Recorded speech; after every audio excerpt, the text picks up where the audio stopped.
Hey, what's up, guys? In today's module, we're going to be diving into the kinetic chain. We're talking about the body here, okay? And the kinetic chain is going to be a really good model for you guys to understand how your body works, how your body performs, okay? And it's going to really break down the body into certain segments. And specifically, I'm talking about our joints here, okay? So the kinetic chain, okay, is pretty much a model, okay, that states that each of these segments, okay, they've all performed certain movements. Okay, so each of our joints in our body, okay, this is simply when two bones meet each other. Okay, each of these joints, they perform certain actions. Okay, whether it's going to be flexion, extension, internal or external rotation, whatever it is, okay, these joints, they all perform certain movements, okay? And the kinetic chain states that if something were to happen at any one of these segments, okay, that means a chain reaction would happen, okay? So let's say an example would be that your hip is performing hip extension, okay? This joint, the hip joint, okay, has certain movements that it performs and something were to happen there, okay? The kinetic chain would state that at the lumbar spine and also at the knee, another action would be happening because of the hip being in extension, okay? So it's important to understand that the kinetic chain, okay, is basically a walkie-talkie system, okay? Something happens at the hip, that means something's happening at the lumbar and the knee. Something's happening at the knee, that means something at the ankle and the hip are happening, okay? There's different movements that are occurring based on where the action is taking place, okay? So that's really what the kinetic chain is. Now, why is it important for us to understand the kinetic chain? Well, when you guys understand the kinetic chain and you understand that each of these joints have different movements, when we're exercising, you're going to get a better feel and a better understanding of what movement or what joint is working when doing things like a squat, a deadlift, a bench press, or whatever movements are inside of your program. Okay. And it's also important to understand the kinetic chain when we're talking about injury. Okay. You guys can understand through your body analysis that your bodies are different. There's going to be certain tightnesses, certain imbalances based on your posture, okay? And we're utilizing the kinetic chain to kind of figure out where it is that you're tight, where your imbalances are located on your bodies, okay? So let's just dive in for an example here, okay? Let's say that you guys have tight hips because you guys work at a desk. Okay, you guys are real estate agents, you guys are at the desk, you're doing deals, sales calls, things like this, your hips start to be tight. Well, in the kinetic chain, we know that if you have tight hips, okay, that means something's going on at the knee, that means something's going on in the lower back, okay? The lower back would be tight, or your knees may be internally or externally rotated, they may be shifting in or shifting out, okay? And that's causing a tightness at your hip. Okay, you see where I'm going with this? Let's say that your ankles are really immobile. Okay, through your body analysis and the ankle mobility test, we find that your ankle, your joints, don't really have much mobilization.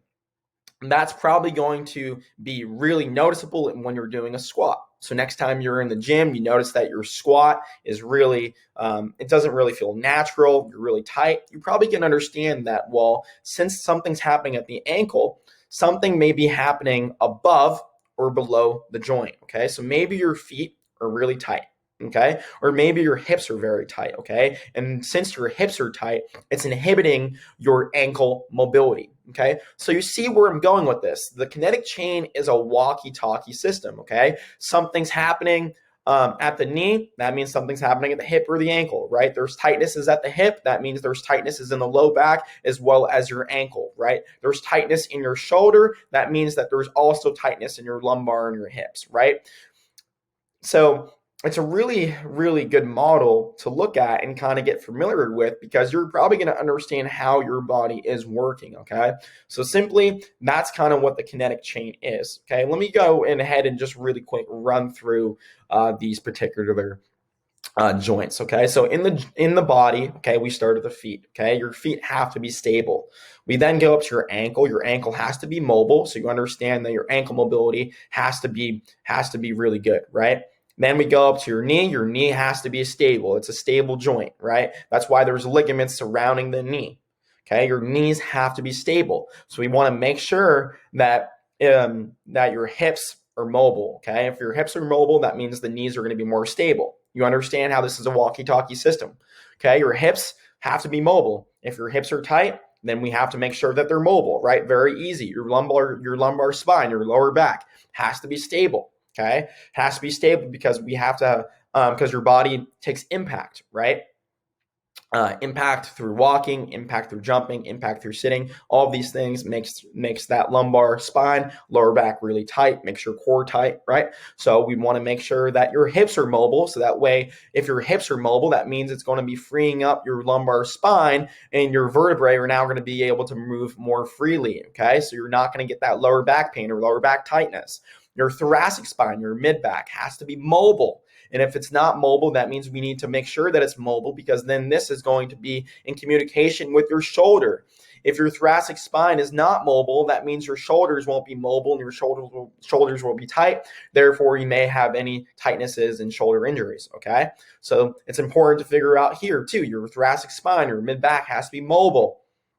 Okay. Now your shoulder has to be mobile and stable. Okay. This glenohumeral joint is the ball and socket. Okay. Your ball and socket of your shoulder. The scapulothoracic is your scapula. Okay. Your shoulder blades.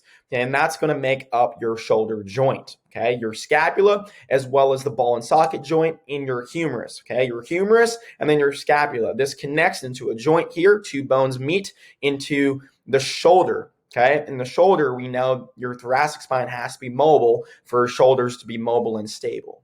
Okay. So that is basically the kinetic chain, guys. Okay. It's a walkie-talkie system where there's different segments in your body, understanding that if an action happens at one segment, it's basically going to be happening in all the other segments. And it's a really good model to understand where your tightnesses and imbalances are and the actions that you need to take from acknowledging that your body is tight and has imbalances in certain areas. So I hope this had really helped understand how I'm taking your body analysis and developing the tailored program that's going to suit your body best, depending on your posture, your tightnesses, and your imbalances, guys. Go ahead and get familiar with this.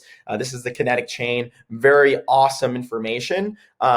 And you're not going to find this on Instagram, by the way, or Facebook. This is really good stuff. This is straight out of the ACE book. And this is something I've learned in school and from mentors, the Kinetic Chain, guys.